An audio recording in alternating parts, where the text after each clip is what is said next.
Hi, hello, and welcome to Doha Debates. It is a brand new year, a brand new decade, and we have a brand new set for the pre and post shows. More on that in a minute, but we are all here to ask and answer one very, very important question. The topic of debate for this evening is gender equality. Are quotas the answer? Gender equality, are gender quotas the answer? Our three speakers, our wonderful moderator, Rida Fakhri, and our connector, Dr. Govinda Clayton, are all getting ready, as I speak to you, to get onto that debate stage and have it all out, see what's going on. But this is supposed to be a global debate and a global conversation, and I can't do that without you. And there are more ways than ever to get in touch with us. You can reach me with your comments, thoughts, suggestions, questions on Twitter, Facebook, and Instagram. We are at Doha Debates. If you use the hashtag Dear World, I can far more readily find your answers and include you into the discussion. Just because they're in the studio doesn't mean that you can't be, and it's my job to do that. So make sure you get involved. Now, before we go on and talk about anything else, I want to go over here and speak to a very special guest that will be on the post show. Professor Zarqa, thank you so much for joining me. I wanted to get you here because I have a question for you. You specialize in social sciences and humanities at the HBK University right here in Qatar. Right. Thank you for joining us. I want to know, what are you hoping to see in the debate? What are you looking forward to, the speakers and the moderators getting really stuck in there?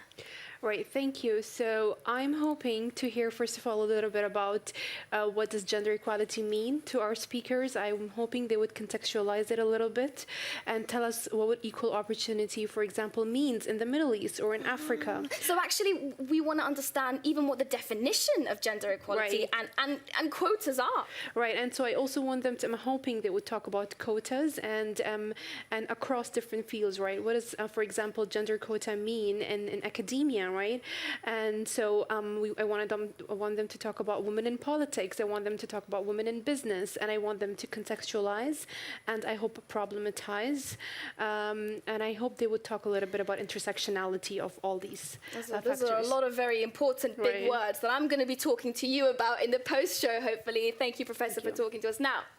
We sent a camera person out onto the streets of Reykjavik, Kigali, and Mexico City, in fact, to ask them a question around this topic. We wanted to know, what are some obstacles to gender equality? This is what they had to say. I don't think there are fundamental differences between men and women that make them better for tasks. I think there are absolutely societal differences that end up forcing that upon others. Well, I think that every person and every individual has certain qualities and certain strengths about them that make them better suited for a certain job, whether they're female, male, or whatever in between. People are good at certain things, and that makes them better suited for certain jobs. No, I don't think so. We both are same. Everyone can do anything, just a willpower. Really, really interesting comments. So much more to come your way. But I'm being told that we think the debate is nearly set, the stage is set, the guests are ready, and we are about to go to them. But before we do, I just want to tell you about one more way that you can get in touch with us, brand new for 2020. You can send us videos of yourself right to our Instagram account. It's very, very easy. You log on to Instagram, you click on that little paper aeroplane, you search for Doha Debates, you record and tell me what you think. You can say whatever you like. Make sure you mention your name and where you're from and tell me what you think. As soon as you do that, send it right off and I will feature as many of them in the post show as I can. Right, without further ado, let's begin our debate. Dear world, we need to talk. Welcome to Qatar, and welcome to Doha Debates, where we are searching for solutions to global challenges.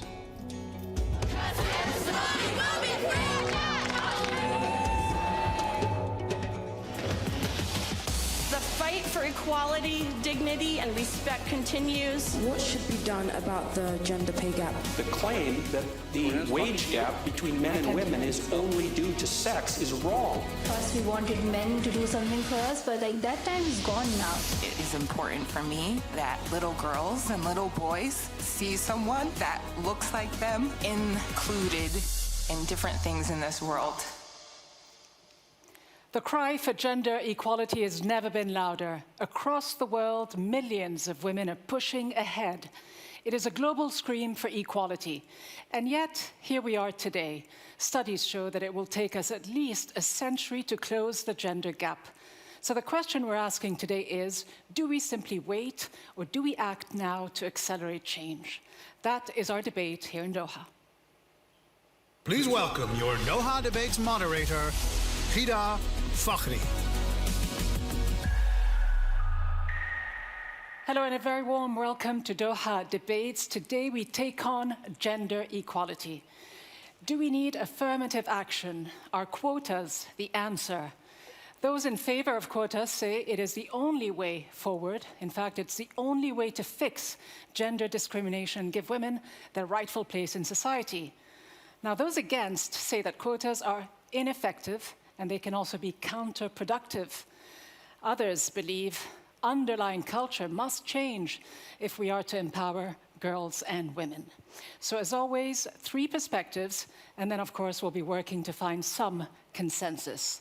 We are live from Northwestern University here in Qatar. Today we're doing the debate without the studio audience as a precautionary measure against the coronavirus. The students who would have joined us here will still be following this debate online and participating. We will, of course, be including as many of their voices and yours as we can. We are, as always, live streaming on Facebook, on Twitter, and YouTube. So wherever you are, join this conversation, and let's make this a truly global discussion. Our correspondent, Neloufar Hedayat, is standing by to tell us how you can all join us. Nel. Ghida, thank you very much. Yes, we are on Twitter, on Facebook, and on Instagram, and I will be looking out to hear from you. We want to know what you think about what's happening on that debate stage. Do you agree? Do you disagree? Is there a question that you would like us to include? This is supposed to be a global debate, as you said, and we would like to make it just so. So you can get in touch with us on Twitter and on Facebook. You can use that hashtag #DearWorld. We are at Doha Debates. And for the very first time, we are actually going to be keeping an eye on Instagram because we have a brand new way for you to get in touch with us. It's actually very easy, and you can DM us your videos. You just follow these very, very simple steps. So first of all, I want you to open up the Instagram app. I want you to click on the direct messages tab, then go straight in there and search for Doha Debates. Once you have found us, you click on that little blue button with the camera and record yourself. Tell me your name, where you're from, and what you feel compelled to say. Get involved. That is the point of the whole thing. And of course, after this main show with you, Ghida, I will be here in the post show right here in our brand new set to feature as many of those comments, as those Instagram stories as I can. Ghida, back to you. Thanks so much, Nal. Of course, we'll be looking forward to that, and we'll be looking forward to the start of this debate. Lots of different ways that you can connect with us, and obviously a lot at stake for so many of us. So will we see gender equality anytime soon? Will it be in our lifetime? So, how far away are we from gender equality? Recent studies show that we're over a century away from reaching this goal. The thing is, there's substantial proof that when gender equality increases, everyone is better off.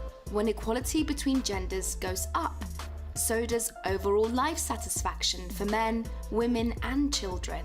Businesses perform better, and GDP goes up, and societies are more peaceful. So, why are we so far from reaching this goal? All over the globe, men make more than women for the same jobs. Even in the US, where laws such as the Equal Pay Act of 1963 exist, women earn less than men at every stage of their career, regardless of their level of education. In India, statistics show that there are 63 million fewer women than there should be due to female infanticide, selective abortions, and boys being better fed and cared for.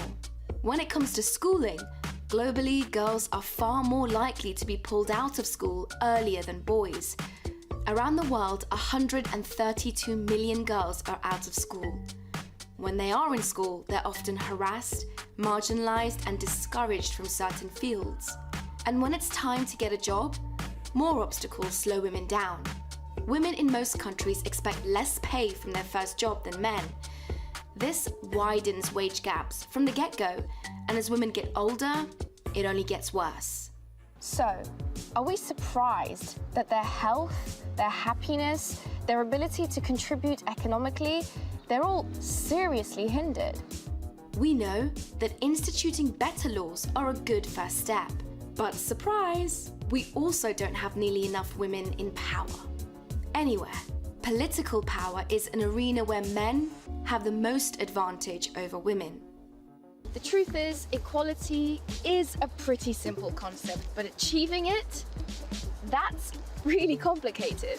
It's a tall order, but an urgent one, unless we want to wait 100 years or more for a better, more equal world. A better, more equal world, a tall order, much work to be done, some progress obviously having been made in the last few years, last few decades. We have with us today 3 speakers, each with their own ideas of how to make this world more equal based on their different cultural and generational experiences. So let's meet them. Randa Abdel Fattah, Aisha Akambi, and Christina Hoff-Summers. We also have with us, as always, our connector. Dr. Govinda Clayton is a senior researcher in peace processes within the Center for Security Studies at ETH Zurich. Dr. Clayton's research interests include negotiation, mediation, conflict management, and civil war. As our connector, Dr. Clayton will provide guidance on identifying common ground and steering towards bridge building and consensus.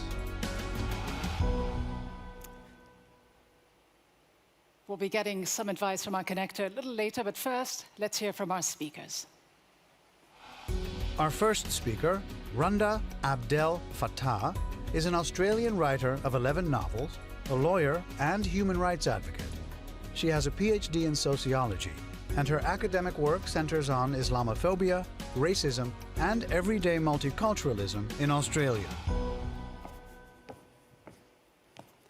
I come from Australia, where 94.4% of our elected members of parliament and almost 95% of senior executive leaders are of Anglo-European white background. I therefore approach this debate on gender quotas unapologetically upfront about the need to disrupt not only gender hierarchies, but equally racial hierarchies, centering race in my analysis. To advocate for gender quotas in business and academia is not about introducing a policy of affirmative action. It's about shifting an already existing policy of affirmative action from men to women.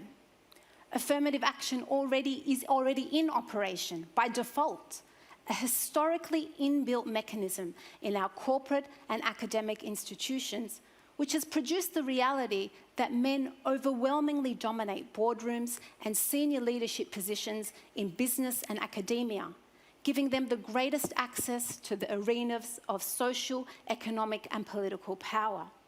But consider this, just 2.8% of Fortune 500 directors are women of colour.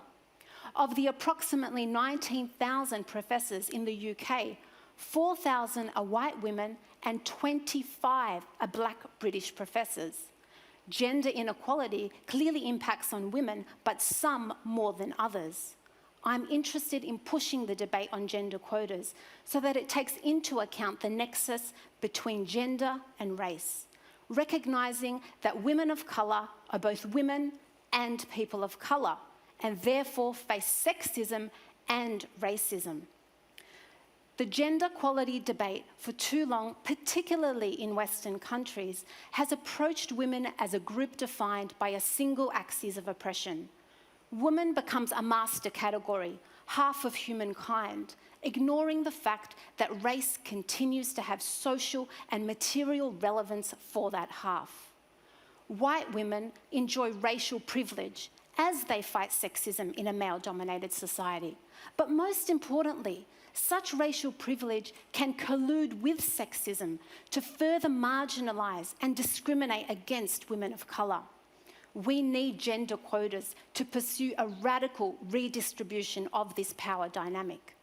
But I'm not interested in gender quotas that produce boardrooms or an academy of equal parts white men and women. That's not empowerment or equality, that's feminism entrenching racial domination. And let me also be clear that I'm not arguing for gender quotas that give women equal right to secure unequal wealth and exploitative profits. I'm arguing for gender quotas that give women the opportunity, including women of colour, to transform and revitalise knowledge production and teaching in academia. And given big business impacts on all our lives on a daily basis, make a difference in society's key sites of power. Thank you. Our second speaker, Aisha Akanbi, is a writer, cultural commentator, fashion stylist, and photographer based in London. She speaks on socio-political issues surrounding race, class, identity, and gender.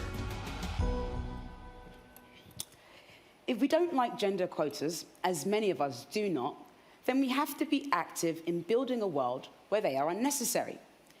The situation to me calls for a holistic response and not only a political reaction, which involves recognizing the different factors that contribute to gender inequality, without suggesting that any explanation beyond misogyny is a betrayal of all women.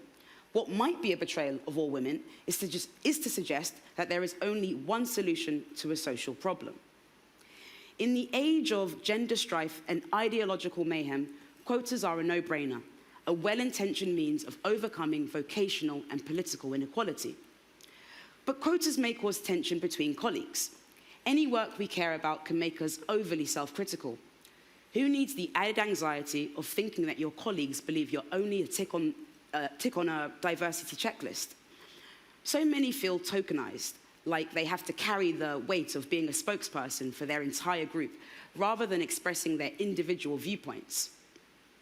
We use the word gender equality to mean women's elevation, and by all means, I am supportive of anything which allows not only women, but anyone to recognize their potential. But if equality isn't only to be a corporate buzzword, then it must go in both directions, unless we are saying that there is no value in traditionally female-dominated work, which is to undermine and unknowingly demean jobs that women do. Equality, at its core, suggests that we implement it across the board, not only at the top positions. Otherwise, we care more about power than we do equality. It means there's a value in women going into male-dominated industries, like road repairing and plumbing and waste collection, and that there is a benefit of more men entering spaces that are overrepresented by women. The presumption of diversity is that women, or whichever identity group you belong to, come preloaded with a set of ideas that will reinforce the key concerns of their wider group. But this is a fundamental mistake, because the difference between individuals is much larger than that of the group. As such, it will be a benefit to regard individuals as individuals, not only as spokespeople for their particular groups. It is the traditional and stereotypical ideas and judgments of our identities that we are now trying to overcome. So if we have to refocus on identity to reorganize business and politics, we must remember that liberation and equality for some is the chance to not be seen for what they are, but for who they are.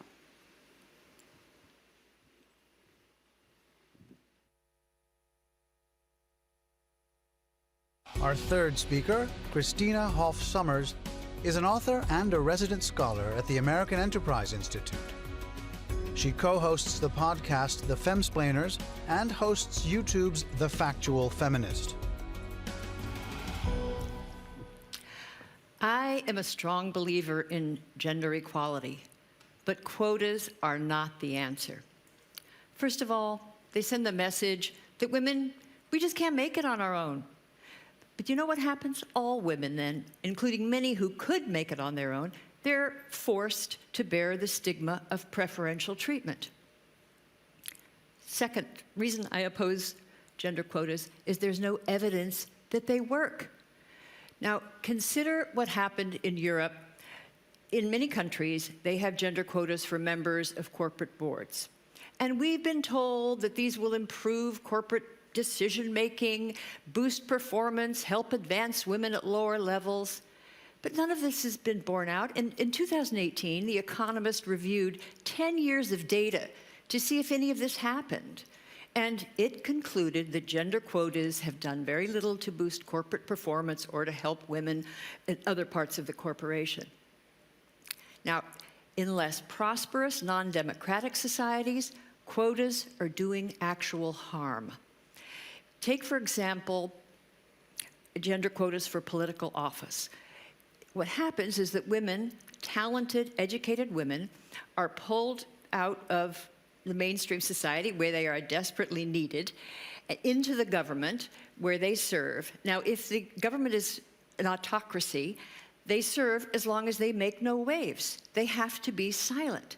Now, women's activists in countries in Rwanda, Nicaragua, they have warned that this veneer of equality is actually working against women. There are no fixed solutions where gender justice is concerned. There are no quick fixes. The key to women's equality is free expression, where reformers, visionaries can change hearts and minds by making their case through discourse. You also have to have laws that treat women as equals. You have to take down barriers. But the most important thing to keep in mind is that in everything we do, we have to treat people not as tokens of a type, but as individuals. Now, under conditions of equal opportunity, we know that men and women flourish, and they're able to pursue happiness as they define it. Thank you. Thank you very much indeed, Christina. Thank you to you, Aisha, and thank you, Randa, as well. So now we've heard all three different perspectives, three very different takes on what we should do. Let me quickly recap each position. Randa began by saying that we need quotas, but we also need to disrupt gender and racial hierarchies, that quotas are needed for women, but some women more than others. She says that it is the racial minority and ethnic minority women who need that sort of affirmative action, which she says needs to be shifted from men to women. Aisha was saying that we need a more holistic approach, that yes, quotas can work sometimes, but this gender equality debate, if it is to achieve its goals, will need something much bigger, something much more conclusive, including a radical reorganization of society and serious rethinking of traditional gender roles within society. Now, Christina, we just heard, is completely opposed to quotas, any form of quota. She said they send the wrong message, they are simply ineffective. In fact, she even says they can be harmful. A quota system, Christina believes, could only succeed by coercion, and it doesn't take into account our fundamental differences. So these are the three different positions. It's time to vote. We need your input to find common ground among the speakers. We want to know exactly how much value you attach to the arguments you've heard. You have a total of 100 points to divide. You can divide them over 1, 2, or all 3 statements. To do so, simply assign points to the statements on a sliding scale. So now, while you vote and while you weigh your different options, I'd like to go back to Nelufar to see what trends are emerging online. Nel. Rida, it might be quiet in the studio, but it's pretty loud on Twitter at the moment. We are getting lots of comments in response directly to a lot of what our speakers have been saying. It's firing up on Twitter, in fact, and I encourage people to continue the conversation. We've had one person from South Africa, Karabu Mogashwa, say, I wish I could applaud for that first speaker, Randa. So obviously she's resonated quite profoundly with Karabu. And then lots of comments from all over the world. We've got someone with the handle Darsanic1 who's messaged us in from Kathmandu in Nepal. And they say gender equality is today's demand. And it is necessary. It is inevitable. Men and women have to be ready to support each other, which is a really interesting perspective. I've got someone else in Berlin. Sergio says, gender quotas feel like a temporary step. That's an interesting one. In the fight to gender equality, they provide a practical measure that can be quantified. However, in the long term, I think the drive for gender equality needs to come from a general societal response. Not really sure what that means, but that's an interesting one maybe you, Rida, can put to our speakers. And very finally, from Sussex, England, A.S. Keeling says, unfortunately, we are trying to change the unreasonable attitude of men, which has been around for centuries. One cannot force this upon them. They have to be persuaded to change. As ever, you can get in touch with us on Twitter, on Facebook, and on Instagram. We are at Doha Debates. Send in your comments. Tell me what you think of what the speakers are saying. There's now a brand new way that you can get in touch with us for the post-show in the analysis. When we kind of break down what everyone is saying online, you can get in touch with us on Instagram as well. Make sure you remember to do that. So you're logging in to the Instagram app, which is very easy to do. And then I want you to click on that little button right there into your direct messages. Once you have done that, search for us. We are Doha Debates.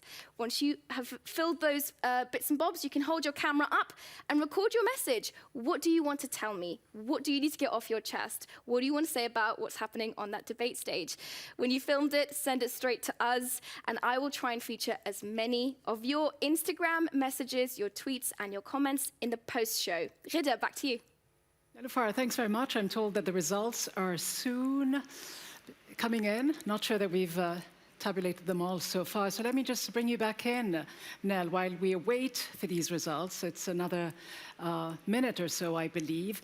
Are you sensing any special engagement coming from any particular part of the world? I mean, it's good to know that people are fired up around this topic, which was always going to be somewhat of an explosive, sensitive issue. Are you sensing more engagement from some places as opposed to others? Actually, what's really surprising, Rida, is that this seems to be captivating people from around the world. Now, I'm sure our speakers will get to this in a minute, but I'm finding that most people are trying to find unity amongst both men and women. This seems to be something that we all understand to be a global problem. So whether you're calling in and commenting on Twitter from Brooklyn or Zimbabwe or Rwanda, a lot of the people say the same thing, that they agree progress needs to happen, that it's going to be difficult, but this is not a woman-only problem. A lot of the people say this seems to be a problem for all of us, and therefore we're going to need everybody, all hands on deck. I will keep watching Twitter to see what people say, but at the end of the day, it does seem to be a general consensus that's going to have to be all of us.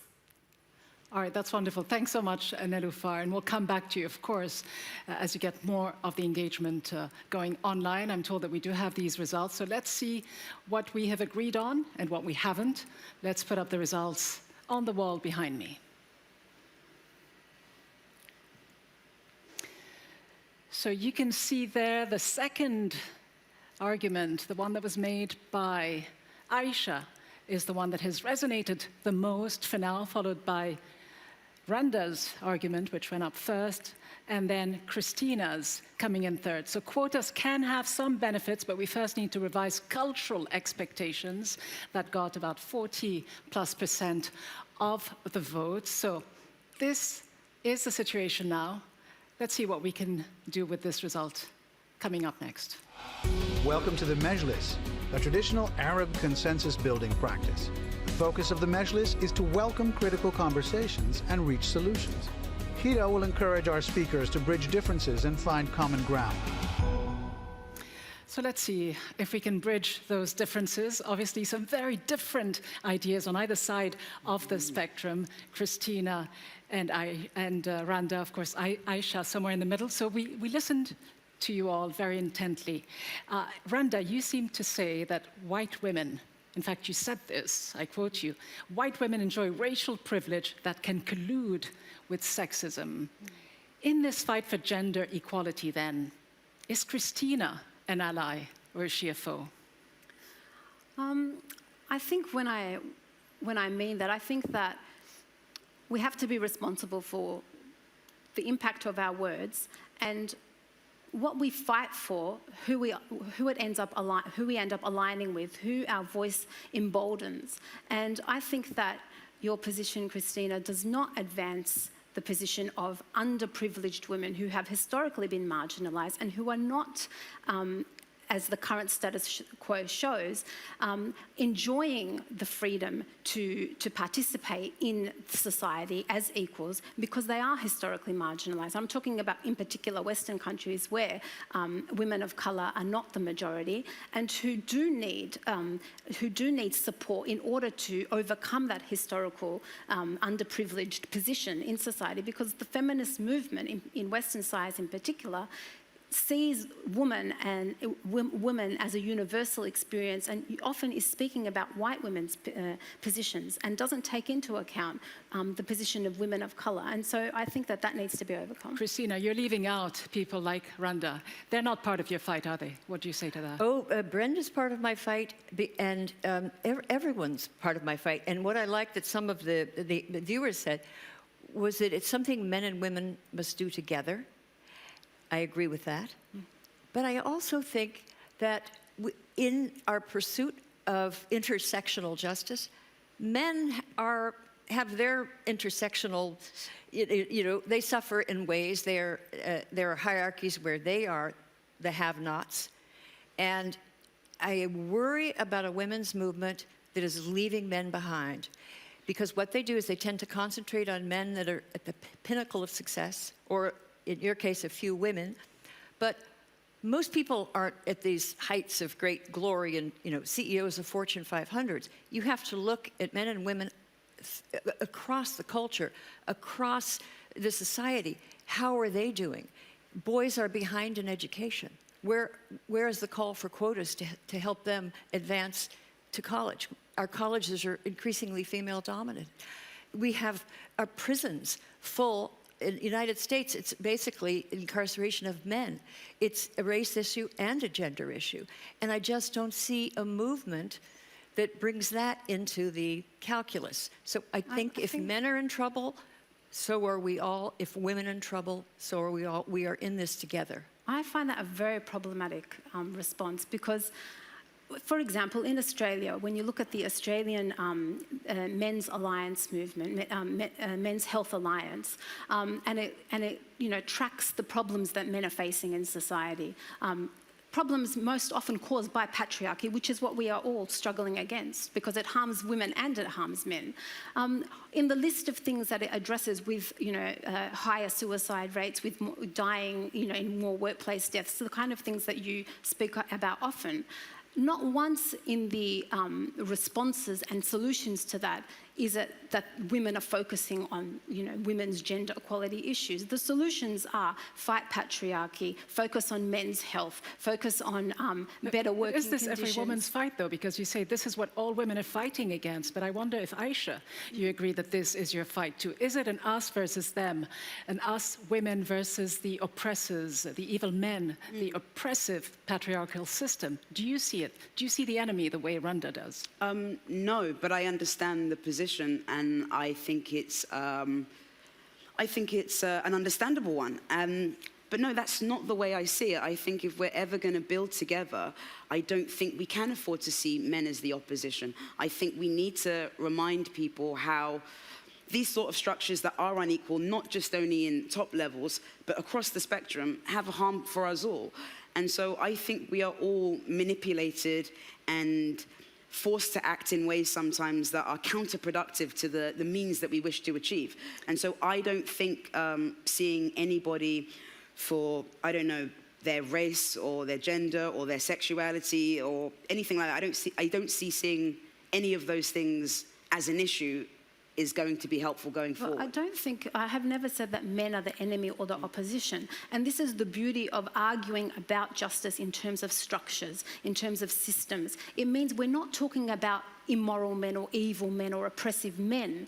It actually lets individuals off the hook and makes us focus on historical processes that have created structures of privilege that have allowed this status quo to evolve, in which men have, and the numbers bear this out, in greater numbers in institutions. And so that way we can work together as men and women to take on a structure. Of course I do. You want to work together with other women because you seem to be creating a lot of subdivisions, subgroups, layers.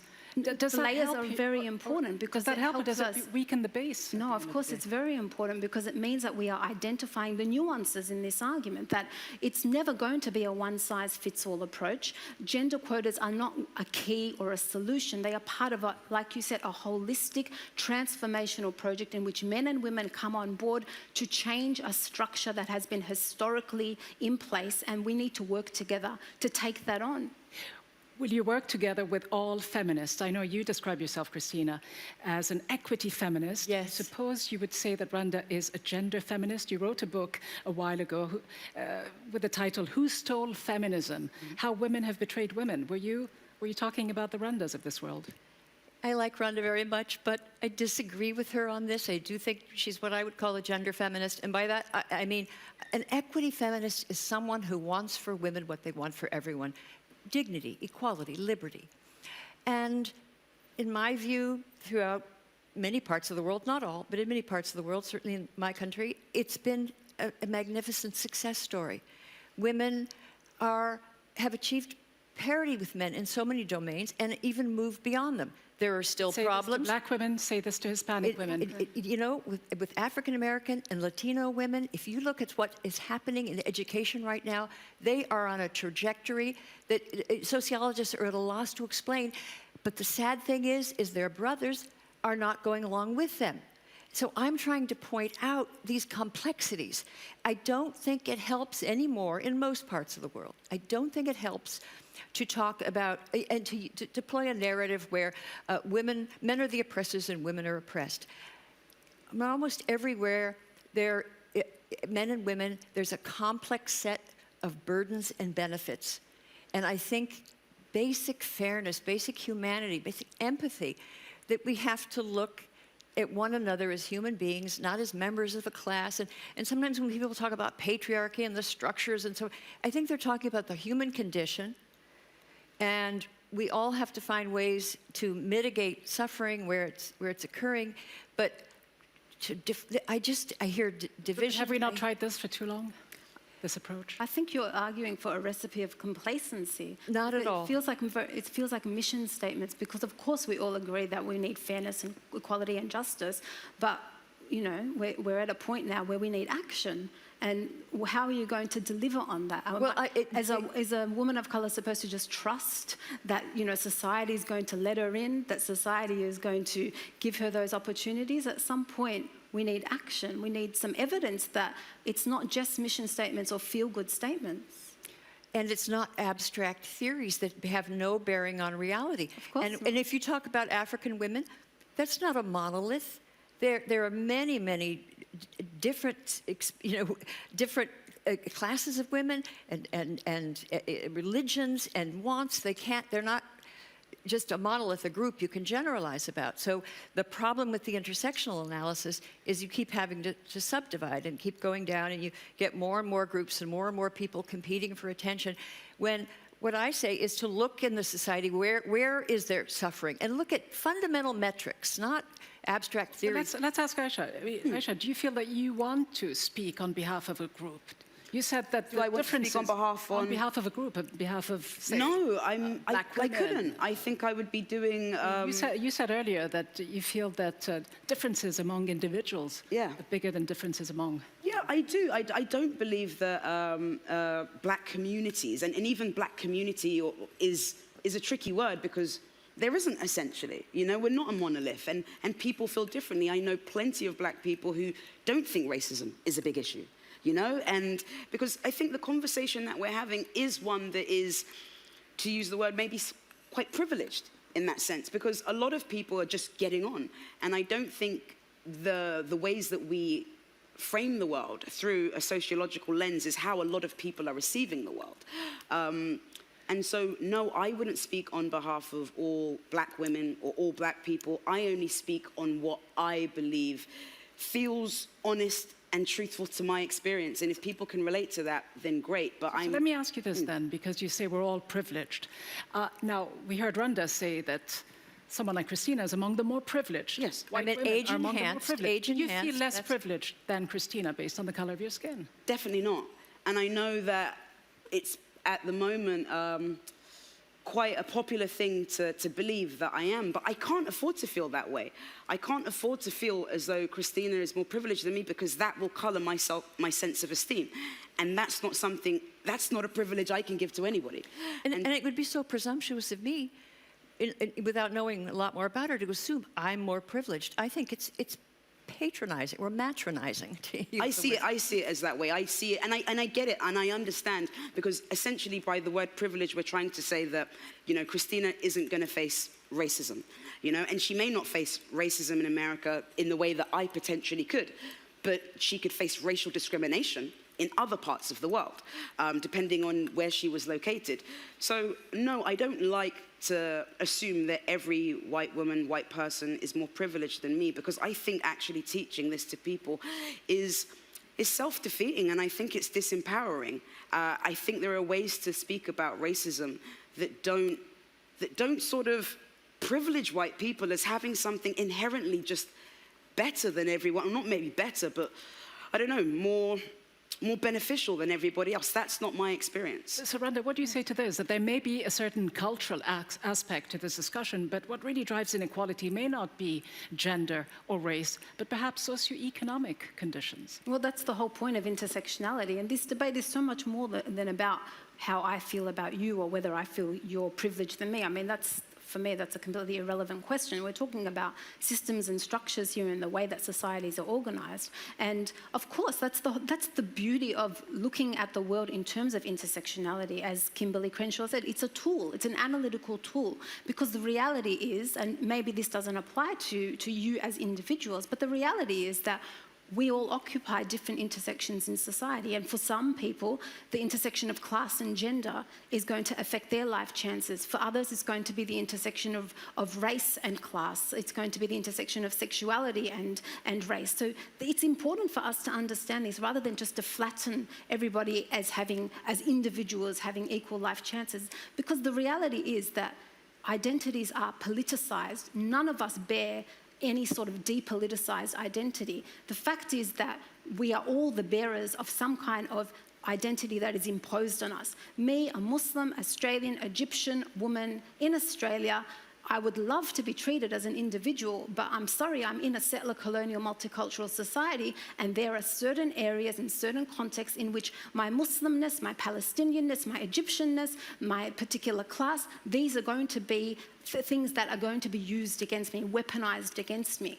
That's not me trying to whinge about identity or play identity politics. It's the reality of the way societies are structured to weaponize people's identities against them. And so that's what I think we need to do. Using racism, I mean, aren't you then allowing this to be more important perhaps than it should be? That maybe this is more about class driving inequalities than it is about racism? I mean, Christina alluded to the fact that, you know, even among men, there are lots of inequalities. Among women, there are lots of inequalities. Because I started by saying I come from a country where 94.4% of our elected members of parliament are of Anglo background. That's not me saying it's about race, it's the statistics. I come in a country, a multicultural country, where 25% of us were born overseas, but the vast majority of our parliament are white.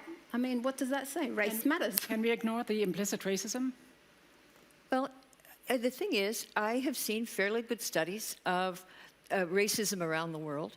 And the Washington Post recently had a map.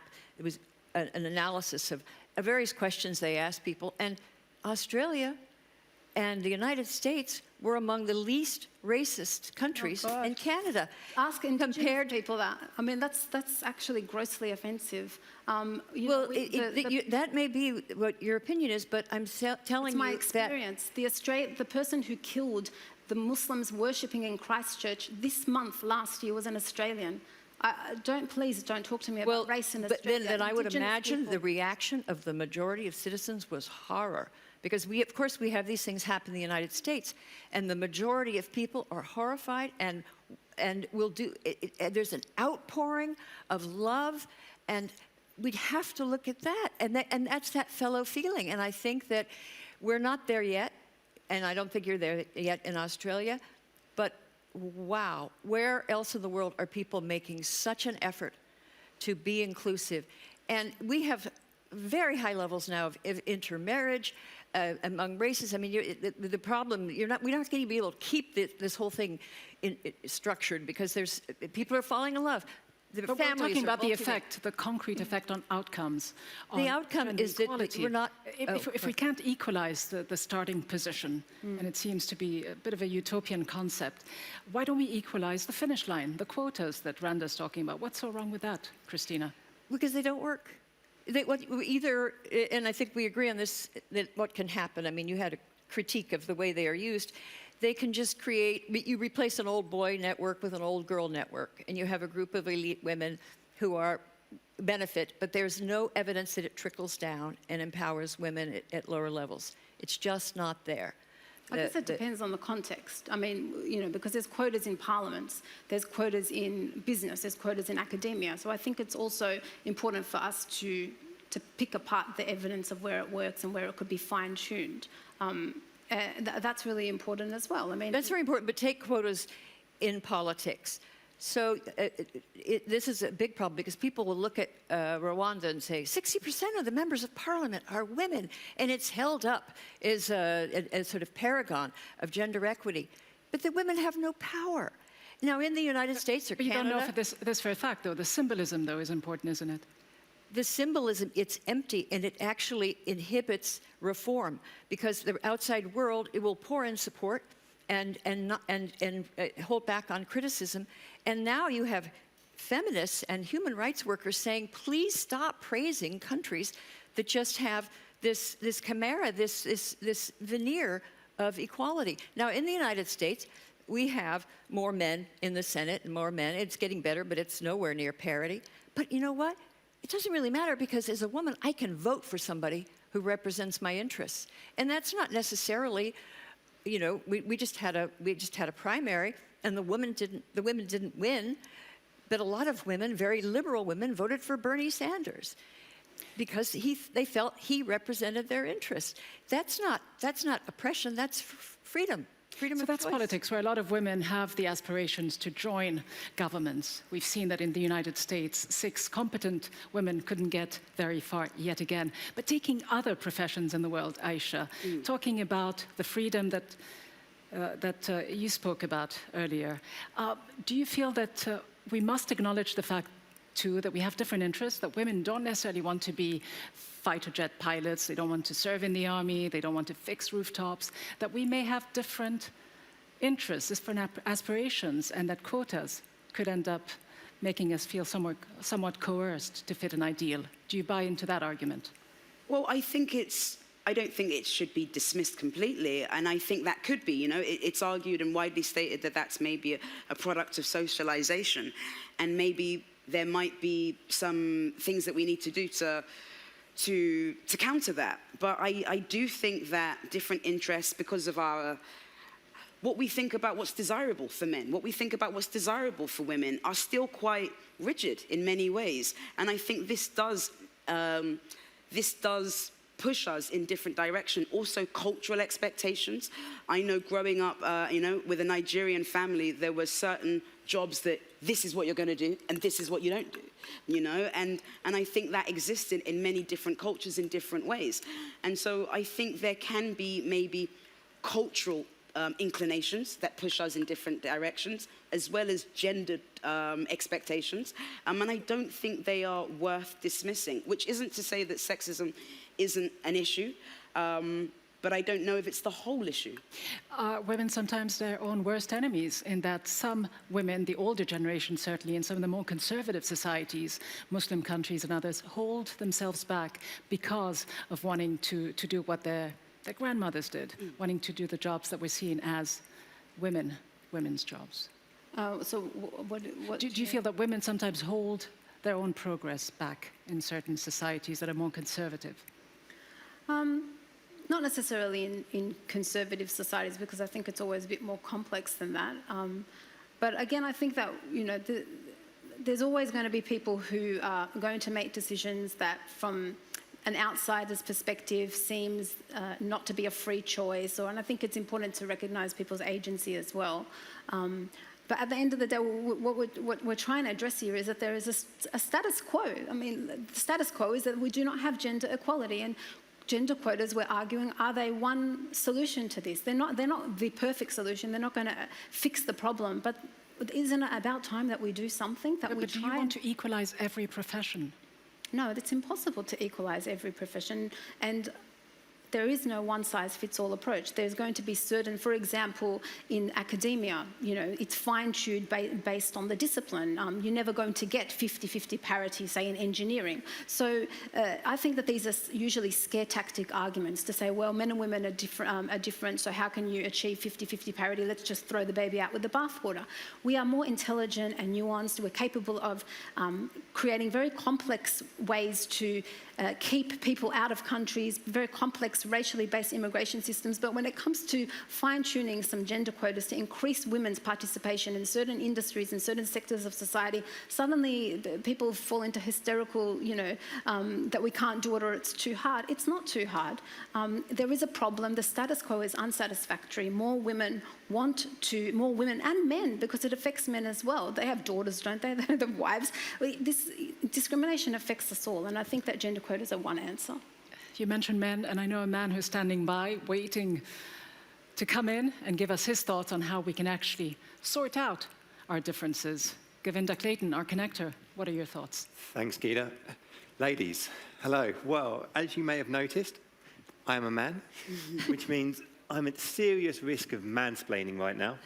So, just to be very clear on my role here, I'm an expert in conflict resolution, and so I've been standing in the wings listening to this discussion, and what I'd like to do now is maybe guide or encourage or perhaps even challenge you to look for the potential common ground or consensus points, because you're all clearly experts in this topic and come at it from very different perspectives. But I think for myself as a non-expert and for everybody watching at home, it'd be great to see if, even though you have very different positions, there are some areas in which we might find some agreement. So, from the way that I've heard the discussion so far, one kind of point of consensus across you all is the fact that nobody here is saying that the quotas are in them of themselves like a golden bullet or a panacea that's going to resolve the deep-rooted structural inequalities we have in our society. And I think everybody in their own way has spoke about the need for, let's say, a holistic solution that deals with the various different groups and types of inequalities that we observe.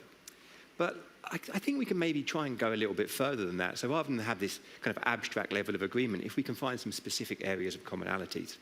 So in conflict resolution practice, which is kind of my domain, what we do when we have contentious issues like this is a couple of things. First of all, we try and focus on very specific issues. So rather than trying to reach agreement on everything, we kind of zero in on the specifics.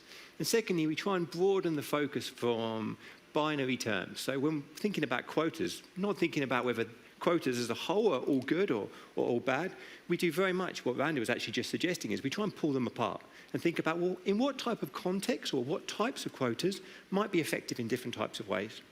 So my kind of invitation to you all, as we move into the next session of the discussion, is can you identify between you one particular area or a number of areas or different types of quotas in which you might find some agreement?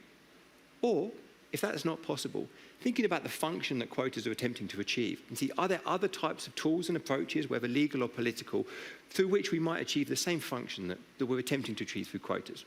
I think that type of consensus or common ground would be really useful for me and maybe everybody at home.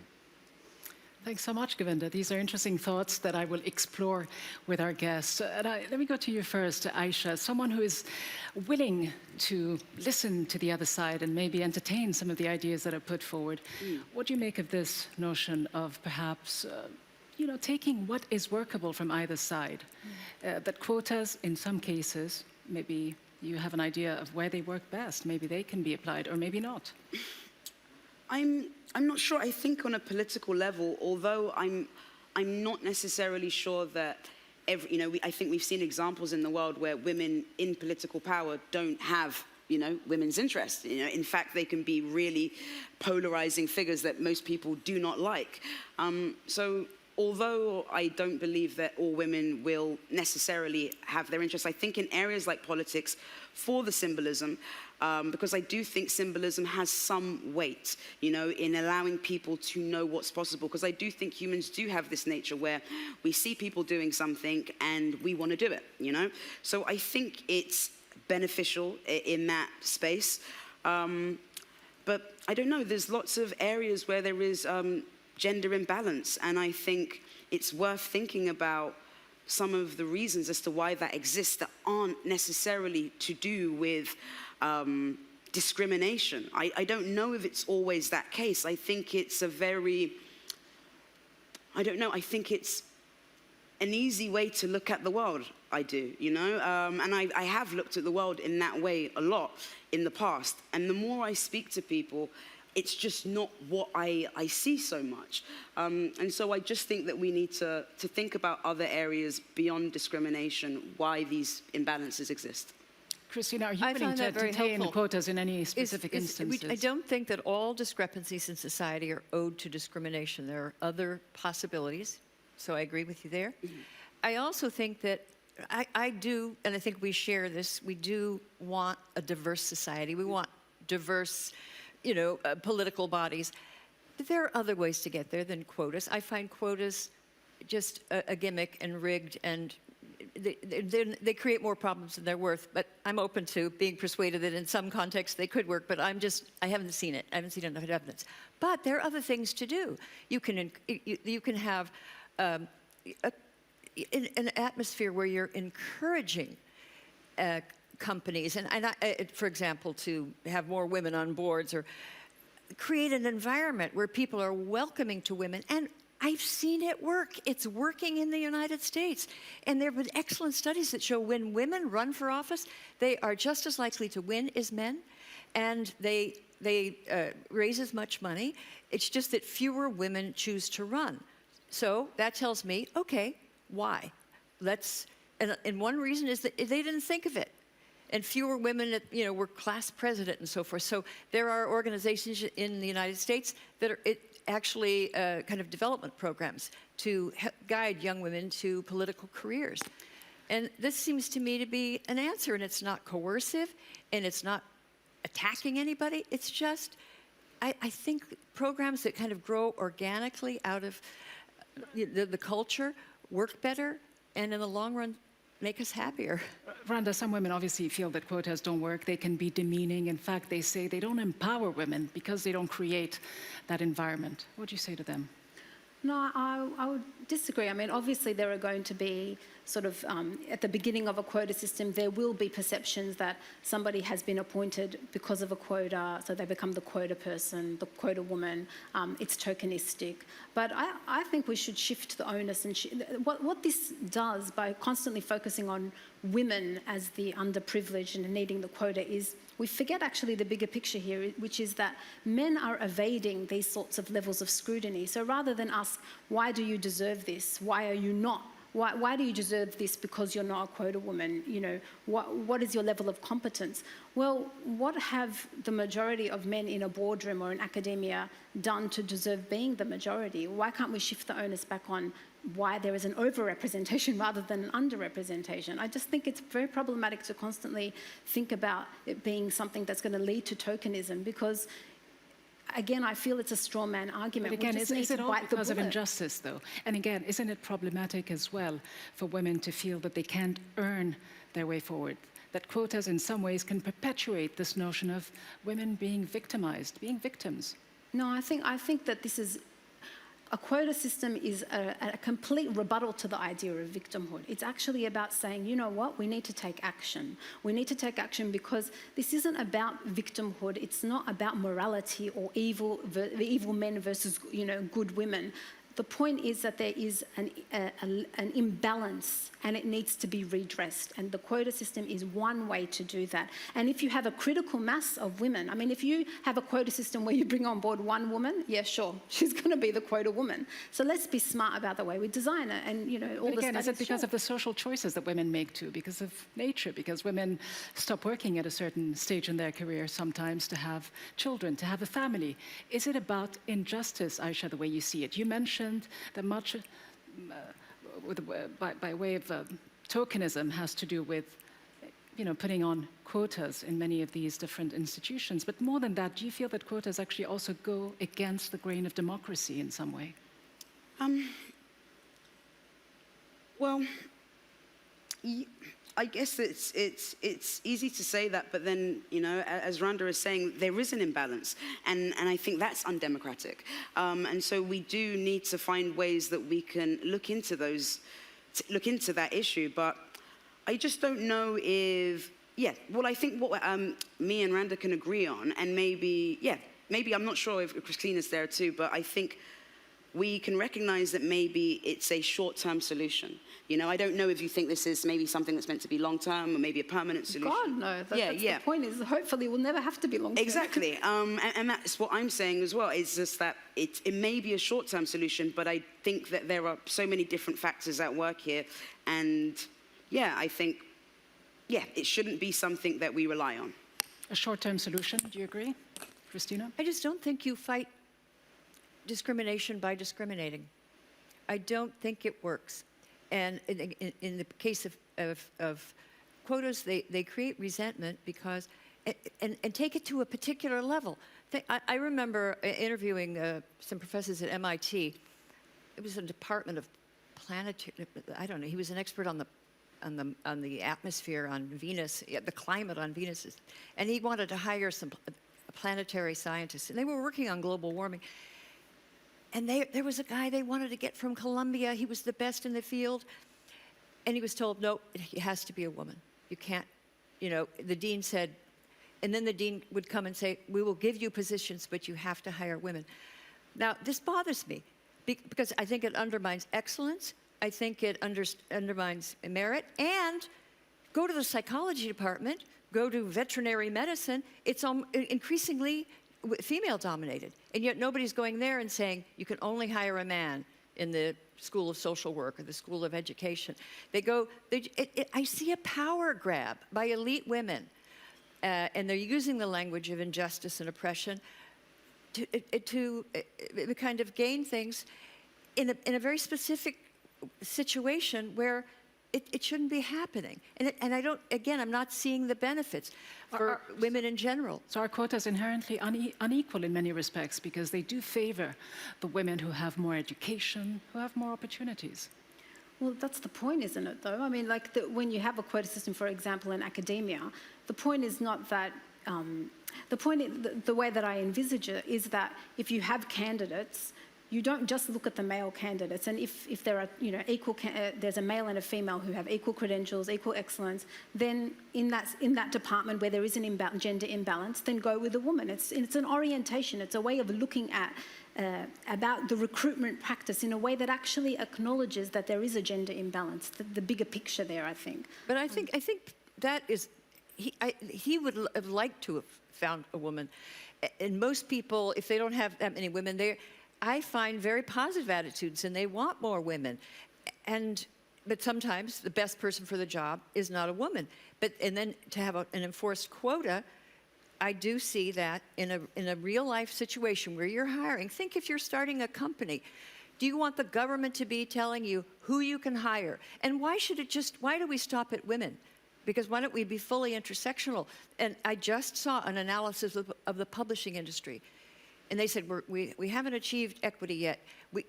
It's 76% women, but most of them are cisgendered. They're not, you know, there are very few trans women. There were gay women, but not enough. And then they said, and disabled. They wanted. But does that scare you? Does it scare you that we are actually? It doesn't scare me. It's not practical. Well, who cares? Why do we have to? Why can we not recognize? Because we live in a real world where you. And the real world is that people are out there who are not white, who are not heterosexual, who are not privileged and elitist, and they want a fair choice chance as well. And it's about time that we recognize that they need a leg up. They need assistance. They need support. You say they. Do you think that they all share your politics? And that you're speaking for if they don't disabled? No, of course not. I'm not. Well, that's assuming. A problem because I don't see evidence. I'm talking about people who are. I think it's a left-wing analysis. It has merit, and sometimes I think that way, but other times I just think you're not really speaking for the majority. I'm speaking for the bottom half of society, not the top. That's what I'm talking about here. Well, the top they aren't applying for positions in physics department. So let's say, for example, a company has all white women in its top-tier positions, Aisha, to you. So no diversity in that case. Does it make that boardroom, does it make that company and its policies necessarily unfair?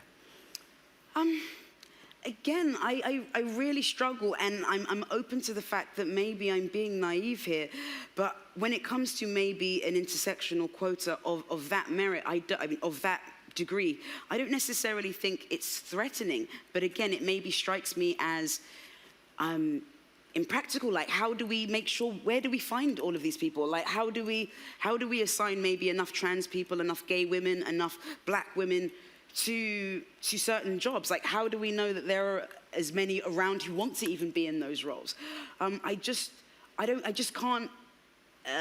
can't settle on the fact that this is all a case of being purposely left out, at least in my life. And I'm not particularly privileged. I haven't gone to the best schools, and fair enough, I can't use myself for everyone else, but I think we do have a lot more in common than we do apart. And I'm sure people can relate to me, is that I don't feel like I've been let out of many places. So would you feel sufficiently represented? Oh, would I feel? Well, the thing is, I don't necessarily feel like a skin color represents me. I feel like values, ethics, ideas, principles, that's what represents me. I can't guarantee that me and another black woman or another lesbian woman or another, I don't know, short woman in the room are going to, inherently share my beliefs or share my perspective on the world and values. I can't. Randa, do you agree? It's not about the gender. It's not about the race you represent, not the religion. Well, I don't think it's about the other subgroups. I don't think it's just about representation, though. We're talking about, for example, in academia, and part of my research is to interview students, and I've spent the last 3 years interviewing high school students and university students about race and their experience of university and schooling systems. And many of the students, both Muslim and non-Muslim, because I was doing a comparative study, spoke not just about the importance of representation, but also how having a person of colour as an academic teacher for them made a difference in the way that they experienced their knowledge, the way they experienced curriculum content, the critical thinking that they were exposed to. So it's not just about whether I see somebody with the same skin colour or wearing a hijab and immediately I'm going to resonate with them. No, again, isn't it tokenism in many respects? Because women of a certain group don't necessarily always push the agenda. No, exactly. And I think it's just about adding complexity and diversity. Well, I think we do agree that in the merits of diversity.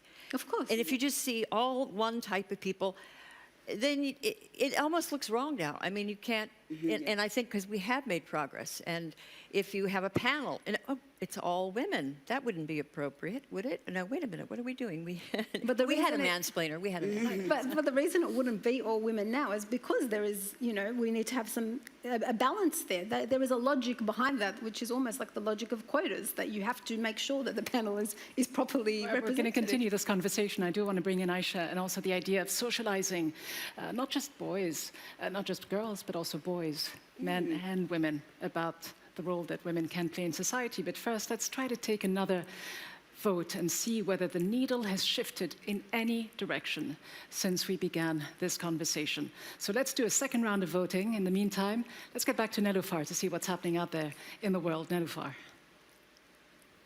Rida, yes, absolutely. I just want to remind people that they can get online, dohadebates.com/vote. That's where you need to head to right now whilst I update you on all the social media, including on Instagram, where I am hoping you are sending in your Instagram videos. Remember, it's really easy to be in the show, to be in the post-show, and tell me what you think. You've heard the voices of our speakers.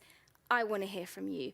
Get onto Instagram, click on that little paper airplane. You will have to search for us. We are Doha Debates. Once you find us, click the little blue button with a camera. Put the camera in front of you, record your message, tell me what you think. If you are as opinionated and have as much to say as some of the people on Twitter, I want to hear from you. Make sure you do that as quickly as you can. Now, let's take to Twitter, actually. I don't know where to begin. Thoughts and opinions range from outrage. Actually, quite a lot of frustration about what is being said on stage. Our speakers have done very well to outline those three positions. But we have people watching from all over the world, including in our shared studio portals, where people are gathering in small watch parties. And I'm being told that generally people in the shared studios network are not on board with Christina's take. They think that her take might be a little problematic. Now, what does Twitter have to say? We've got lots of comments coming in, especially from late in September. As a man, I have to admit that even in the most unequal societies, men are still much better off than women. especially women of colour. Lots more to come your way in the post-show. Hopefully stick around and tune in, and I'll read as many of your comments as I can. Rida, back to you. Thanks very much, Nilüfer. Good to know that it is engendering quite a reaction online. Not to your surprise, I don't imagine, Christina. Not to my You're used to surprise. being in university campuses being rude and threatened. I worry because, for example, this last comment that he thinks, in whatever the equality is, the men are better off. Which men? You have to, you can't just say the men in American society. There's some very elite men that are, extremely powerful, and some very elite women. But the vast majority of men in the workplace, and then you look at what is their fate. There's a huge and growing cohort of men, young men, who are going to find no place in an information economy. They've fallen behind. They're not getting the proper education. They're not keeping up with their sisters. And there's very little attention to their problems because people are so carried away with the narrative of male privilege that they can't see the lack of privilege in so many little boys and young men. You look at the workplace. There are, in the United States, I know that like 94% of the workplace fatalities are men. There are, 5,000 people approximately die in the workplace every year, and that's not counting serious injuries, and it's 94% men. And there's sort of a workplace fatality gap. People don't talk about that. And in the United States, it's a complex, multicultural society, and if you look at white privilege, well, the highest earners in America and the highest educated are Asians. So how does that work into the analysis? So I'm saying, take a good look at the society, see who is suffering. It's not going to turn out to be a whole group. It's going to be part, and class will play a part of it, and race and ethnicity, but also not to lose sight of the fact that we're all human beings. And it's easy to generalize, and we shouldn't. But let's now see if there has been any change. Let's look at the results of that second vote. But first, let's put up the results of the original vote, if we can, so we can compare and see if there has been any shift. So that was the earlier vote. And we see there's a little shift. Not a whole lot, but it's interesting to see that Aisha... Oh, we're evening out a little bit. Well, yeah, your numbers have gone up a little bit, Christina. So have yours, Randa. The ones that have gone back are Aisha's numbers. Quotas can have benefits, but we need to revise cultural expectations. Are you surprised, Aisha, that your message, what we've been discussing here, hasn't quite resonated? A few of the voters there have pulled away from you and have gone to the other two perspective. But I have to say, you're all within basically just 1 point of each other. So it's a very tight race. But what do you say, Aisha, to those who haven't quite bought your argument fully? Sorry, no, I don't think it's surprising because I think, the panelists have really persuasive arguments and there isn't really that much difference between them. So no, I don't think it surprises me too much. And, race, gender, and all these things are really hot topics at the moment that people have very strong opinions on. And I think Randa's position is really strong. I totally get it. So, no, I think it's reasonable to me. And you're the youngest person on stage. Yes. You've also... She has age privilege. The youth privilege. You've got your finger on the pulse. You've got a huge megaphone, social media. A lot of people follow you and listen to you and want to hear your message.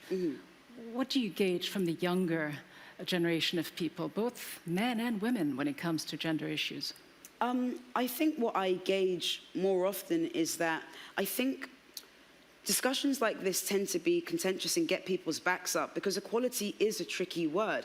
And there are many instances where men do suffer things that women don't go through. And what seems to be the conflict to me is the inability for both men and women to say, we suffer in different ways, and they are relative to their experiences.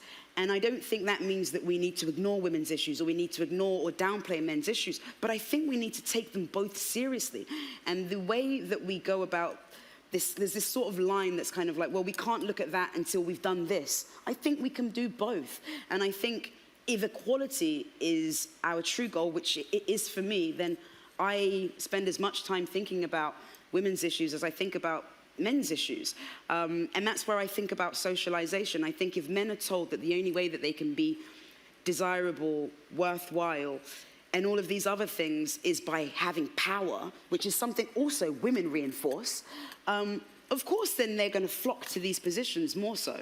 And so I think it's about allowing people to recognize there are so many different forms of power that are just as great and influential on the human condition. And I don't think men know that enough, which is why I think they flock to jobs that often don't even make them happy.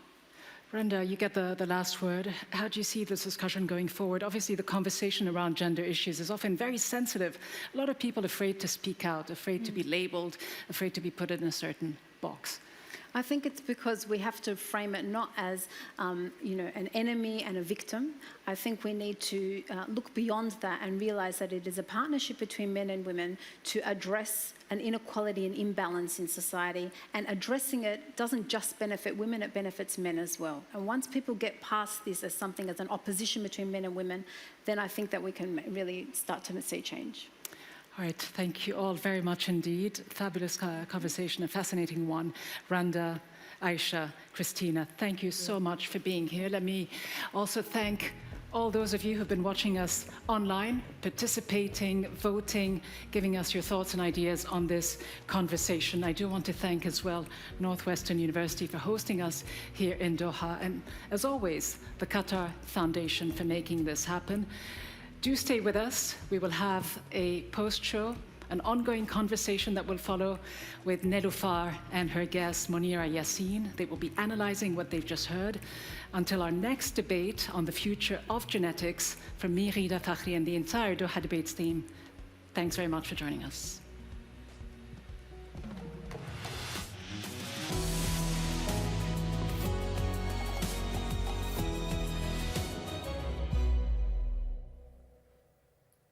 Don't go anywhere.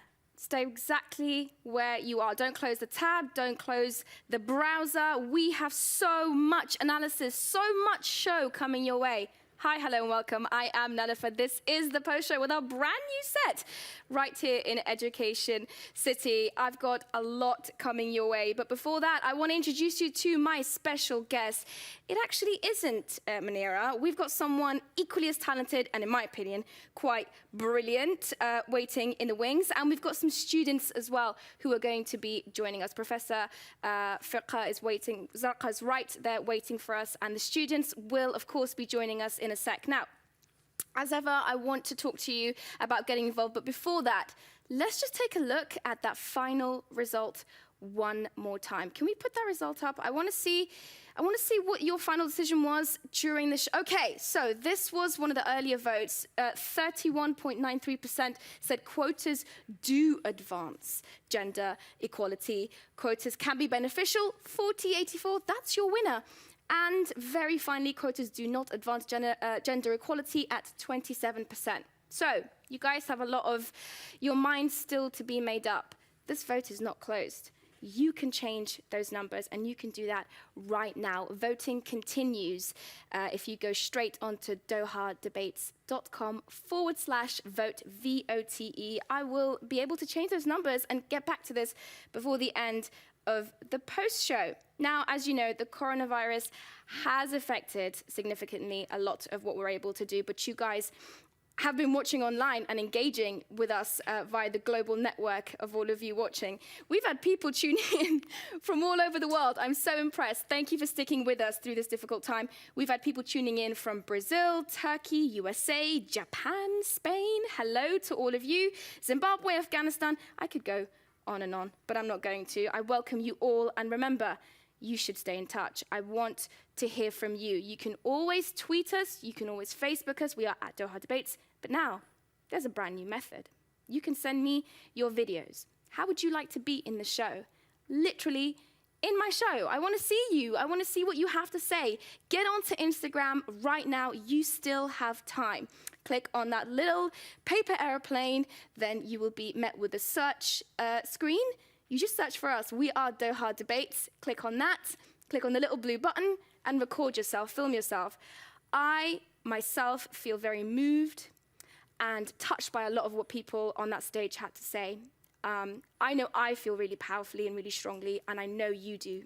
So I want to hear from you. Get in touch with me. Now, the coronavirus has had a bit of an impact because we should have been joined by some students live in here, but unfortunately, we haven't been able to get them in here. So instead, I'm going to go straight to my guest, who is sat right there. Professor, I'm so excited to be speaking to you. You are actually Professor Zarqa Pervez. You are at the university here right in Qatar, HBK University. Wait. I'm sorry to misintroduce you. I think That's that was all right. probably a former script. You and I have been sitting here and talking, and I've seen you kind of clench and then relax, clench and then relax. For those of our viewers who are still watching, whose comments and questions I will get to, what was your hot take? What did you think? How did you feel? First of all, I really enjoyed the discussion. I think the speakers were excellent. I think they were the right people to speak about this topic. I think they covered a lot of very interesting points.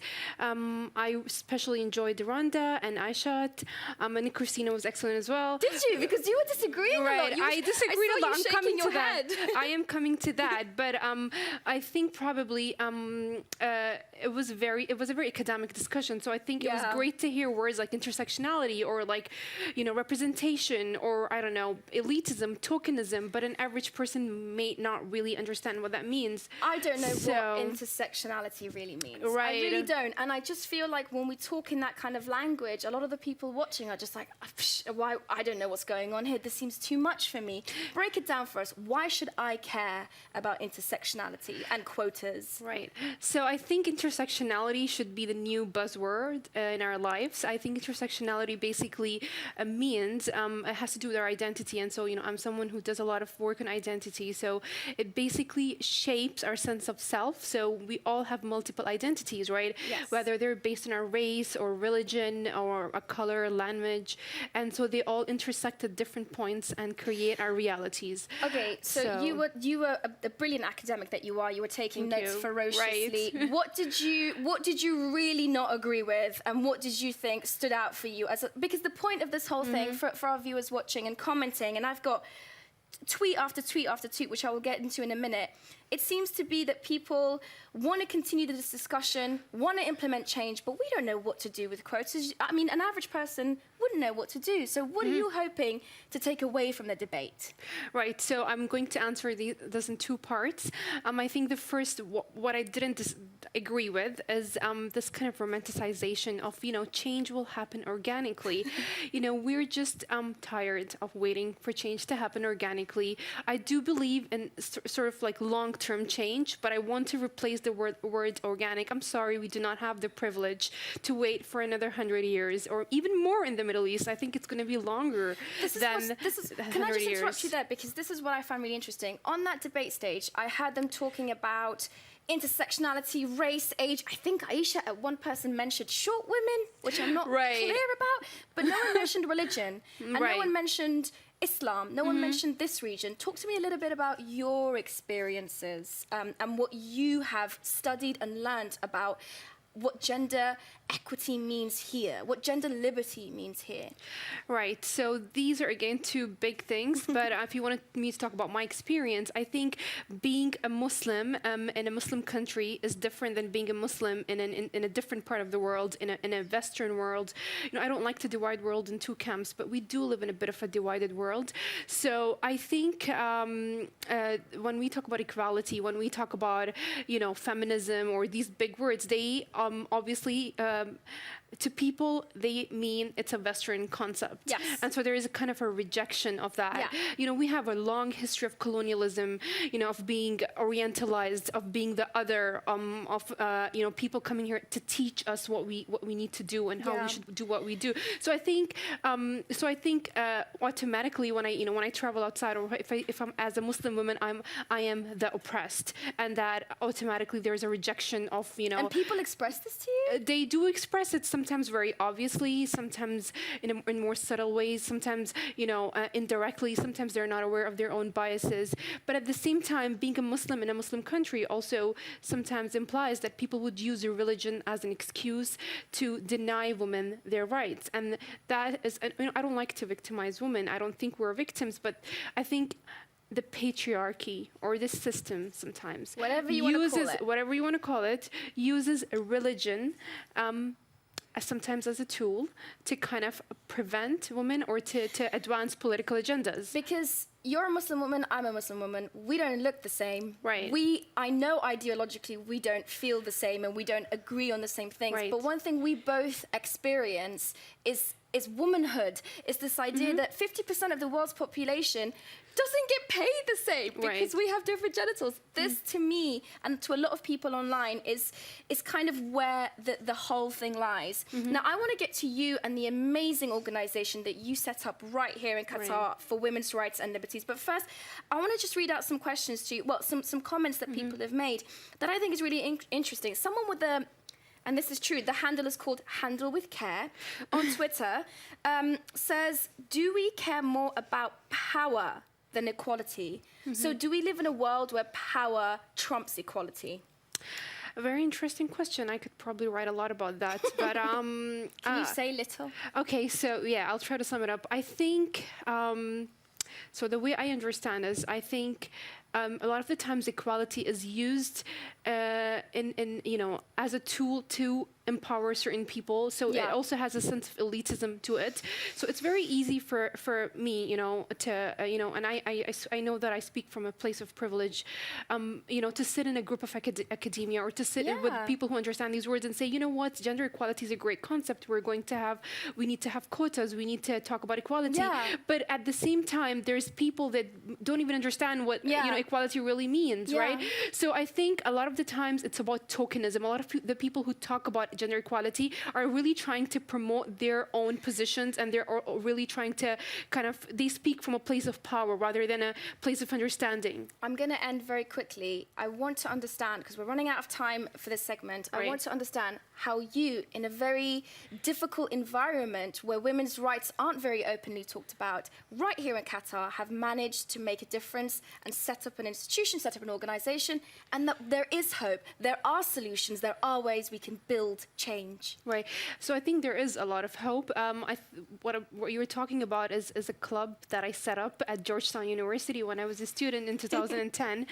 It was called the Women's Society and Development Club. And the reason why we set up this club and what we hoped to achieve was that I was not satisfied with what I was learning in the class. I was an international politics major, but I was not satisfied with what I was hearing. I needed answers to questions. I needed to engage with this society and step outside of hegemonic framework. So this club was basically set up to have a conversation with the women in the wider society. So. And when people said to you very quickly, because I'm being told to hurry along, right. The students are online and ready. We will hear from them right after this. But when you were told, this is enough, you have enough rights. Right. You disagreed. Right, I did. I disagreed to a lot of things. But you agreed to coming on the show with me.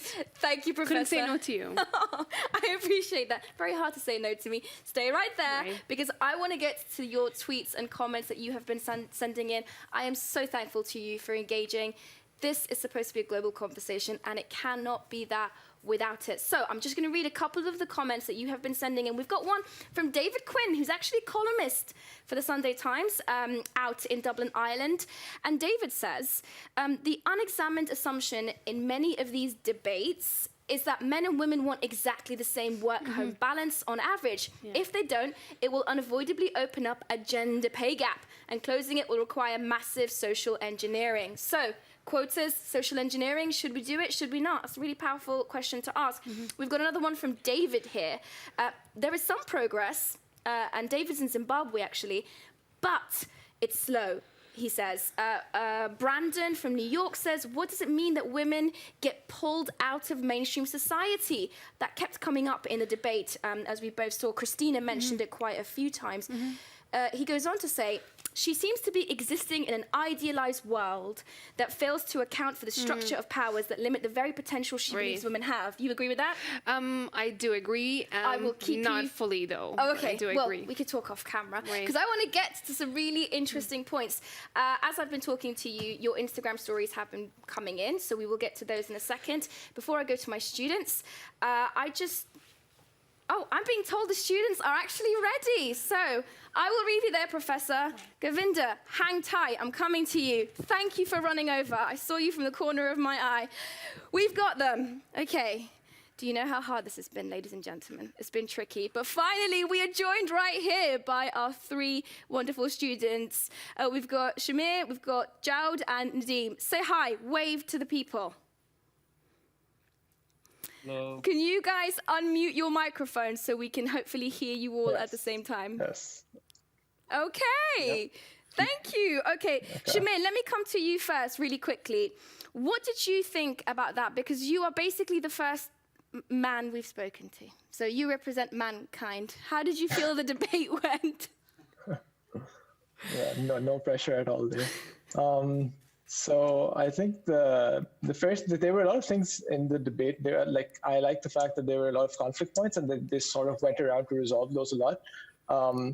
But the one thing I found in the debate was they mentioned a few points which I just want to go over and just really quickly in specific. So Rhonda mentioned the quota woman thing, like the label, where if you put quotas in, people will just stigmatize women and say, oh, she just got this job or she got where she is because of the quota. Right. And then she raised the question that why aren't men subjugated to the same level of scrutiny? And I think that they are. And I think that even if they're not, that's what the system should focus on, because right now, as the status quo stands, men are significantly more privileged in terms of getting education and having qualifications. So and getting Shamir, let me interrupt you then. Let me interrupt you and let me ask you, you seem like you would gladly give away some of your power in exchange for equity and equality amongst the genders. What if some of your friends aren't willing to give up power? Should we force them? I think that the fact is that what we should focus on is fairness, like ensuring fairness. Because then if we go down the quota road, then you'll have to start making quotas for stuff like race, sexual orientation, along with gender as well. Yes. And then there's no real way to stop the quotas there. So if we focus more on fairness, like if we try to promote the system which only has merit as the underlying factor, I think I would be prepared to give up a lot of the privileges I got in terms of receiving education, in terms of being aware, in terms of me just having this notion that, oh, I'm a man, I have to go to school, right? But if I had a sister, for example. Yes, that's an interesting point. I'm going to let you finish it, and then I'm going to bring Jawd in. If you had a sister. Yes, if I had a sister, then society in general would ask the question, right? Like, should she go to school? Does she really have to? So I think focusing more on equality of opportunity is a better approach than using quotas in equality of outcome. Jawd, what do you make of all of this? You were patiently sitting and watching the debate unfold. Do you think quotas are the solution? Do you think the vote, which is, by the way, still open, is the right answer, that we should have quotas, but maybe not all over the place? What do you think? So I actually do think that quotas are the answer, just because, like the HPKU professor was saying, there is no way for organic change to come to life. And as of now, we do need dramatic change to get to where we want to be.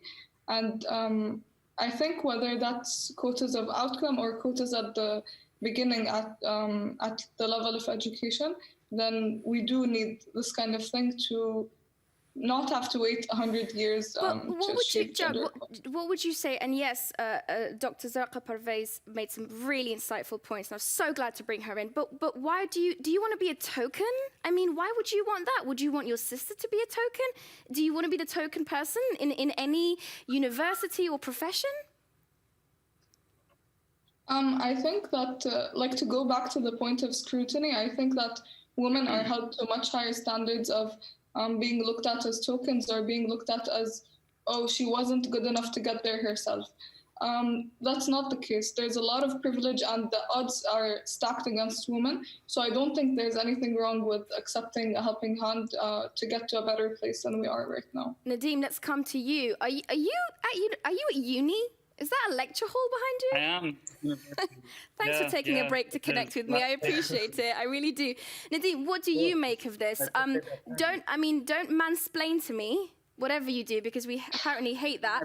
I don't know if I can avoid that being the man that I am, but I just want to add on to this point of frustration that I'm seeing, especially from the professor and as Jude was speaking about as well. I understand the frustration that we can't just sit around and do nothing, but I don't think that that's what's happening. And I think what's more important is that we don't want to avoid making mistakes in our solutions that we're implementing. Because if we end up implementing this quota thing and it turns out to explode on itself, which maybe that's too extreme, but you see as the case with Rwanda, like Christina Hoff-Sommers was talking about, it just becomes a symbol. And what we're looking for are not symbols, we're looking for actual change. So we don't want it to become something where it impedes progress, where you're just fostering this hatred within colleagues and within organizations, where you see these people and they talk about, tokenization like you spoke about, and that will set things back in ways that we can't even see and we can't even understand. I love this. And I love this. Nadeem, what you're basically advocating for, and what I'm hearing you say is, this whole premise of quotas is one interesting idea, but we should be able to get things wrong. So, Jad, what do you think? I mean, you are a staunch supporter of quotas. If we get them wrong, will we, as womankind, be held back and be held accountable? I think there's a lot of pressure that's being put on getting quotas right. And as I see now, there's no other solution that works. So there's nothing wrong with trial and error, I think. And even though, like I talked about how organic change doesn't seem to be achievable, I think it's important that we work at it from both ways, both from the quota perspective and also trying to achieve societal change. Just because if we change the way that people see women and if we change it to a more positive view, then we wouldn't be facing the problem of tokenism and looking at women like they're not competent enough to get to positions of power on their own. Okay, the question I'm going to ask all three of you, and hoping that you can keep your answers slightly briefer, is do you think that quotas are the answer or are they not the answer? And tell me what you think in terms of applying it into the real world. We want to know at Doha Debates, we talk about solutions, not problems. Is it a solution? Should we be putting ourselves feet to the fire and offering this as a solution for gender inequality, because we have about 100 years to wait for this to happen organically? What do you guys think? Let's start with you, Shamir. I believe the quotas are the answer to an extent, but it's very important as to how we go about it. So if you just say that, no, you have to stick a certain percentage of women in your company or in the office, I don't think that really works. And I think that just creates animosity in the workplace. How it would work, however, is if on one hand you have the system promoting fairness on the basis of merit, and on the other hand you have government programs, you have just general societal awareness, and you have quotas, for example, or subsidies in schools and awareness programs for that, which empower women, which educate women, which give them the opportunity to make use of the fair system, which we will also simultaneously be promoting to get those opportunities fair, like in a fair, just, equal manner. I love that. Nadeem. Yeah, so I just want to start by quickly responding to something Jude said about organic and what that really means. If we want to make this process as organic as possible, that doesn't mean sitting around and doing nothing. What we need is opportunity and to give opportunities. I think that I hate simple answers, and that's why I disagree with the fact that quotas are the answer, because we gave, like the US had the Equality Pay Act and all those things, and you still find, all these mismatches. I'm not saying that was a simple answer, but at the same time, you can't just throw a number, that you have to meet this threshold. That's very true. You can't just throw a number. I appreciate that, Nadeem. Joe, very finally, you get the last word. So I think that quotas and societal change will go hand in hand because it's both push and pull.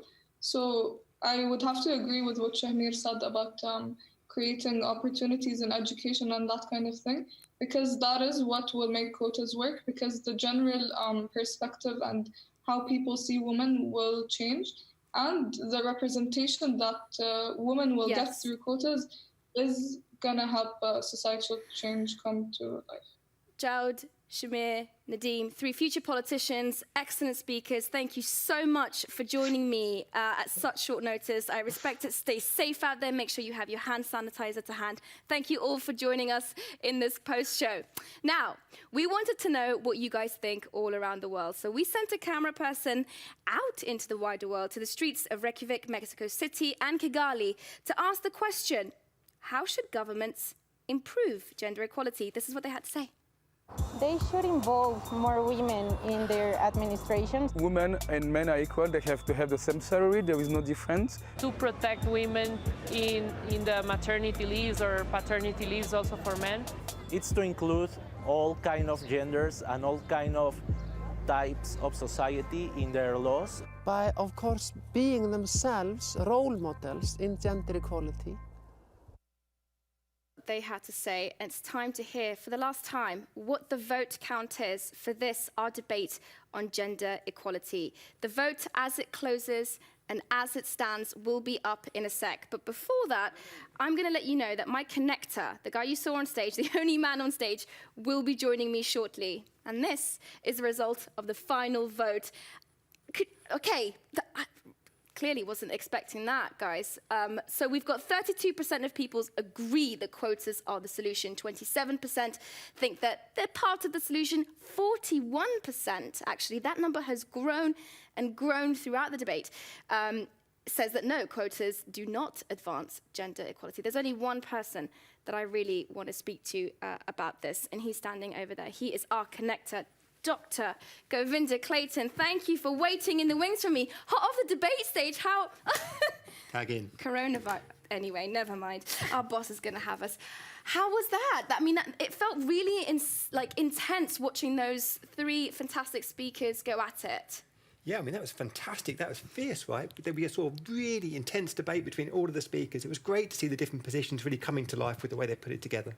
But the question that I think was on my mind when I saw you up there was you were really worried about mansplaining. Now, of course, I don't want you to mansplain, but surely if we live in a global world and 50% of the world's population are disadvantaged, it's going to take all of us, including men, to work together and find a solution. I thought that was sort of lost in the message. How did you feel? So, you've got a few points here, actually. So first of all, I think we had 3 fantastic speakers who all did an amazing job of presenting some really diverse different positions. So you wouldn't want to change any of our speakers. But of course, actually, as came out repeatedly throughout the debate, if we're going to come to any solutions that fundamentally resolve inequality, then it's absolutely essential that men are also part of that discussion. Yeah, because you're supposed to be an ally, right? I mean, and you are. And we talk about this quite often, and I know how you feel about it. In fact, I've actually got a comment here that I thought you would want me to read out. Dale Van Reenen in Cape Town, South Africa says, I find it very problematic that a debate about quotas in relation to gender equality always comes back to men and where men stand. Gender equality is not the inherent minimization of men. Equality is not a give and take, but a spreading of equal access. I push on that a little bit and say, actually, a lot of men think that well, not a lot of men, but a lot of people, society tells us that for me to have rights, you mustn't have rights. That's generally the perceived notions. How do we go about breaking that? How do we solve that issue? Well, I mean, that is, in essence, that is the essence of conflict resolution, effectively, to have this kind of zero-sum game where we think, if you have something, then I necessarily can't have it. And really, when we think about any issue that we want to find some kind of consensus or common ground, it's about looking at the positive sum games. And we know that, from your explainer video right at the top of the show, that inequality is bad for everyone. We all do badly out of it. And so moving to a more just and equal society, we're both going to win. It's going to be very much a positive sum game. Now, thank you, Dr. Govinda Clayton. That is all from you, but stay where you are, because it is time to go to our Insta videos, all show, and up until right this minute, actually, I've been asking you to send in your thoughts on video on Instagram. Now it's time to see what you had to say. Hi, this is Nadine. I'm from Egypt. I'm watching the debate right now, and I think that the speakers make really strong arguments. I think my initial reaction so far, based on what the speakers have said, is that I don't really necessarily think that there is one single approach that can eliminate gender inequality. I think it is more of a blend of different approaches together that can really make us reach a realistic stage of gender equality. I think quotas can serve as a strong temporary solution or as a catalyst to reaching a realistic stage, but I don't think that on their own they can serve as a sufficient tool. I don't think any one single approach can be a sufficient tool. It's more of a combination of different approaches that complement each other. I'm really interested to hear what the speakers have to say about that. Aisha's right. Men aren't the opposition. The opposition are the structures that men have put in place to maintain dominance over women. That structure is patriarchy. I had never thought about it, but affirmative action is already in practice, but by default for men. It seems that a lot of organizations who hire people of color are expecting them to be representatives for an entire group, as opposed to contributing individual opinions as an individual person. Hello, hi, I am Eden. I go to Northwestern, and I just wanted to say I disagree with what Christine is saying. As much as quotas seem like an easy way out for us women, but it has really helped us, especially as a woman of color, for myself. It's not like I can't get that job. It's more about reparation of the oppressions that my mothers and all of the generation went through. So I don't agree with what Christine is saying. And the thing is, you said that quotas don't work, but you never gave us an alternative solution that we could go forward with. And the one thing that I didn't really agree with you is that you kept on mentioning United States, but you need to know there are women everywhere with different cultural backgrounds, and you just need to have that in mind so that we can find a common ground and we can fight against patriarchy instead of fighting against each other.